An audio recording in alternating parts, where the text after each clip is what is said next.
Hi peeps, welcome back to my YouTube channel. This piece was called Nefelibata, which means one who lives in a cloud of their own imagination or dreams, and I try to convey that by putting this little girl sleeping on her cloud of dreams. I think that this Inktober I really got a grasp on inking hair. If anything, I really like how the hair turned out in most of the pieces where there's hair. I'm just using a Tombow brush pen right here with a fine felt tip.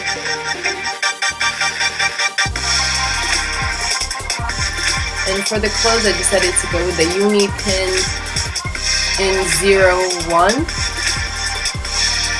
02, and I really like the Unipin felt nibs because they are very permanent and they don't budge no matter what you do. So I'm following through with using the Ecoline in blue that I have with a G-nib and a Tachikawa holder. I really need to clean that nib holder. So I'm drawing the little cloud shapes based on, you know, I don't know, it was almost inspired by like Dragon Ball Z clouds.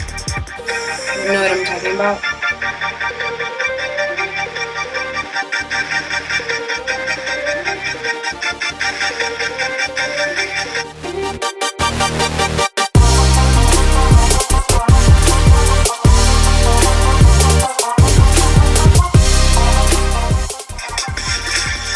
As you might remember from my previous video, the Ecoline that I had put down to fine line waves started getting blurry when I added water. And so in this piece, I started to use that to my advantage by blurring the lines where I wanted them. So that's what my teacher Katarina would call like a happy accident. It's something you learn about an art material, an accident that then you can use on purpose later on in your other pieces. And then I diluted some of the Ecoline in a little pan palette and added more depth to the clouds with it.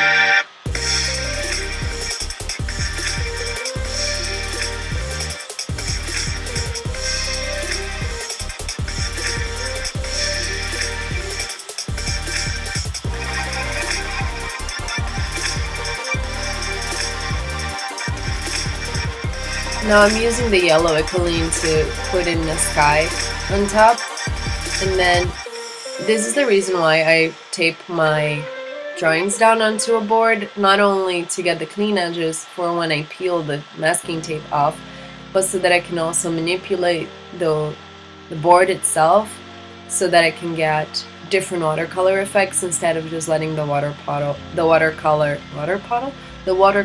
puddle. Now with the glass nib, because the G-nib doesn't really pick up the Ecoline as nicely as I would hope, I'm using a glass nib to add darker shades of blue to the clouds. Glass nibs are cool, but you just gotta remember that they're very fragile and, you know, they're made out of glass, so don't drop them or anything. This tiny brush, as I might have mentioned before, is a nail brush that I found. So it's for nail art, but since I like drawing really small and tiny drawings, and this is my preferred size, the tinier the brush the better, even though it does not hold a lot of water or pigment, so you have to constantly re-dip it, and it's probably not the best, but I like it, so there's that.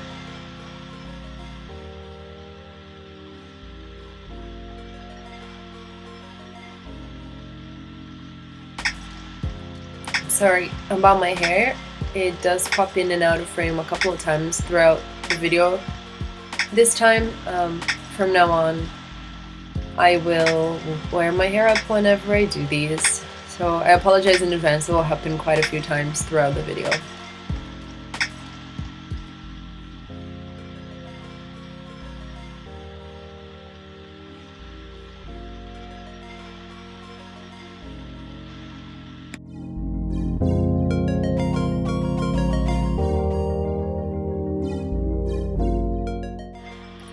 Now I'm just adding a bit of warmth with a watercolor pencil.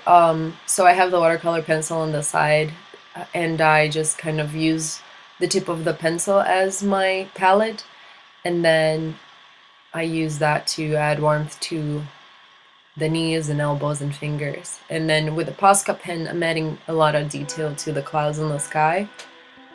I think my Posca pen might be clogged because it's not as opaque as it used to be.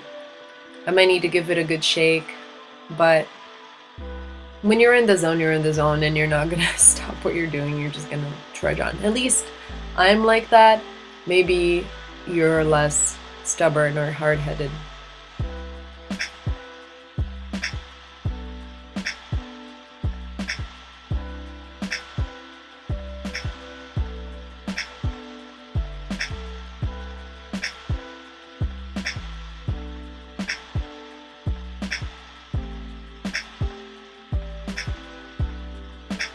This piece is called Dormiveglia, which from the Italian means to be half asleep, or the space that stretches between sleeping and waking. One of my friends pointed out that it looks like me, and that's probably because I used myself as a reference for this. I posed and I enhanced it in line camera to make the eyes bigger, and then I used that as a reference to draw this. Reference is not the enemy, you guys. If there's one thing I can impart on you with my videos, is that you just have to do whatever it takes to get a good piece, and if that means using reference and taking photos of yourself, then do it. You don't have to draw everything from imagination. So far in this piece though, I hated it. I thought, what am I doing? This is all a huge mistake, because look at this gray skin. What was I thinking?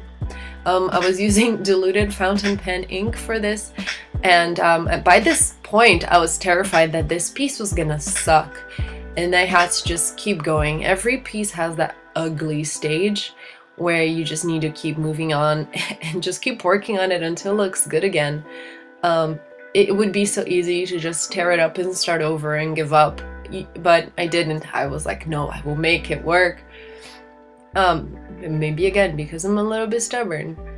I'm using a liner. I started with a liner brush. You saw how quickly I gave up on that. It was just not working. The hair was just not looking good, and I went back to my tiny nail art brush for the hair.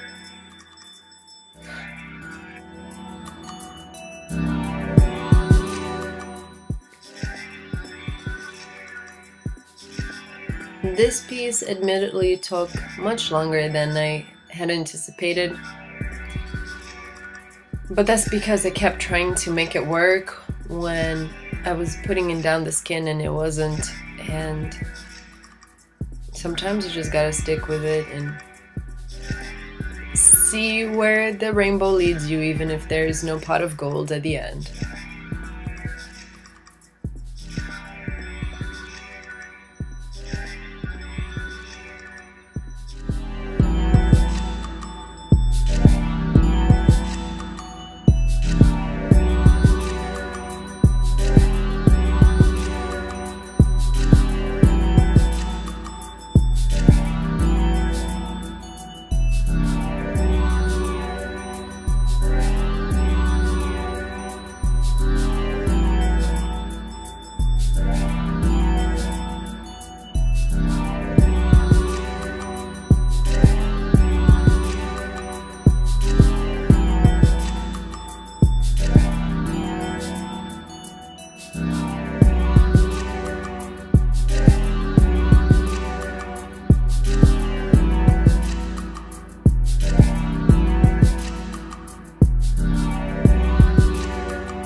At this point, I added water, just clean water, to the paper because I wanted to have a wet on wet technique for the background, so that it will look more like a galaxy.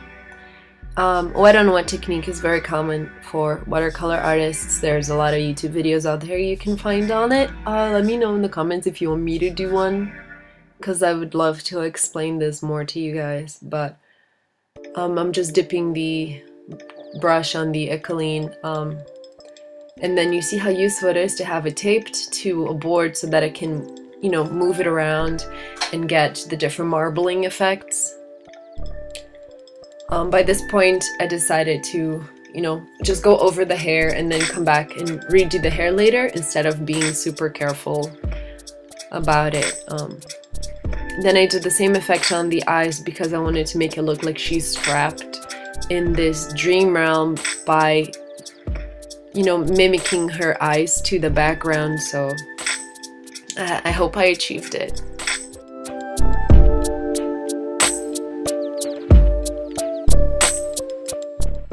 Oh, and then I ground some salt on top of the paper because that's what makes the marbling effect for the galaxy feel. Because the salt pigments pick up on the salt particles pick up the pigment, and then you just have to let it dry for a little bit, and then you brush the salt off, and it looks like that. It's one of my favorite techniques to use, and I use it a lot. And then now I'm using a Tombow Fude brush pen to redo the hair, since I basically butchered it with the Ecoline, and I really like how the hair turned out now. So I think that was the right decision to add the hair in later.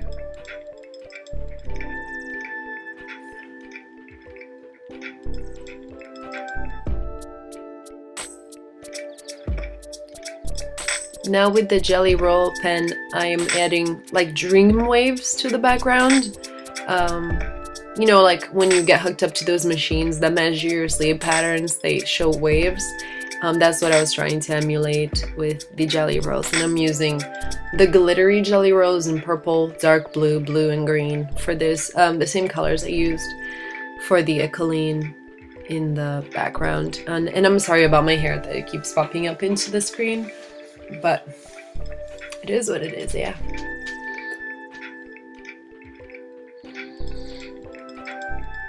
Peeling the paper, I think is one of my favorite aspects of having it taped to a board, just because the lines look so clean. But this paper, guys, it's so frustrating. It's not the best, and I'm just using it out of stubbornness and because I bought 2 packs of it when I bought it. See, like, it peeled off some of... It's just not good. And it says it's for wet media specifically, and for watercolors, and I don't buy it. But it is archival and acid-free, so the colors should last on it for a while, forever ideally. But it's just a frustrating paper. I don't recommend it.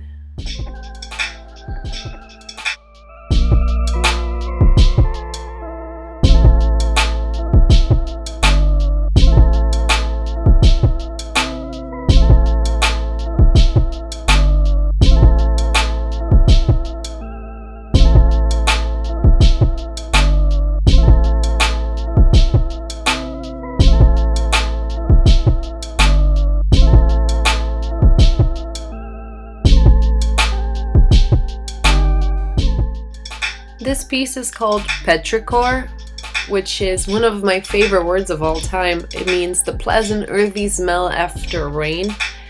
Longocithurism is one of my favorite words that are kind of like obscured and not used anymore. I laid down the sketch of this piece with the Sketch and Watch pencil by Generals, which, as you know, is my favorite thing in the world right now. And I really like how this piece turned out.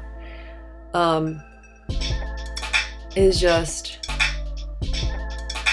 so nice. And now I'm using the General Sketch and Watch pencil as a pen palette for watercolor, and just dipping my wet pencil onto the tip and using that to deepen the darks and deepen the shadows onto the piece. And don't worry, I'll turn the light on in a minute so that you can see better. It just started getting dark outside and I was caught up in the piece before I realized that it might be too dark for you guys to see.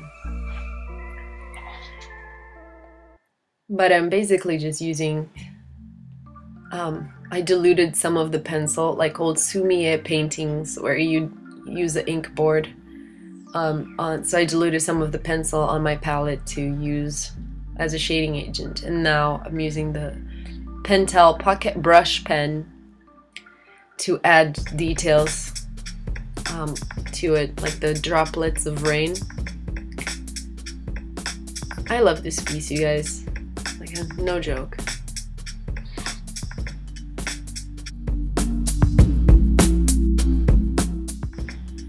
And now with my trusty Uniball gray or silver pen, I'm adding the details of the water reflection. I really like this pen. I think I'm running out of it by now because I've used it in every single piece almost. And this piece is just my favorite. I really love it. I'm sorry about my hair again, jeez. How much can I apologize? But now for peeling.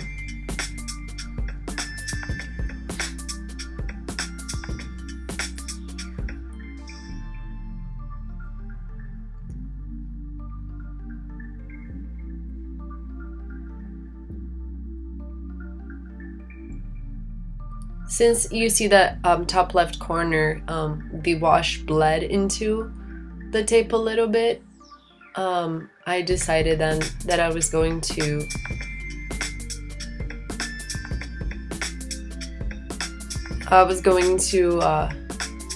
ruler, like straight edge the edges and then fill in with the silver color, so it's more framed. You'll see, I think it looked nice in the end.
I hope you guys enjoyed this YouTube video. I have almost completed Inktober, so I think I'm gonna try and post more frequently, even though it's not October anymore.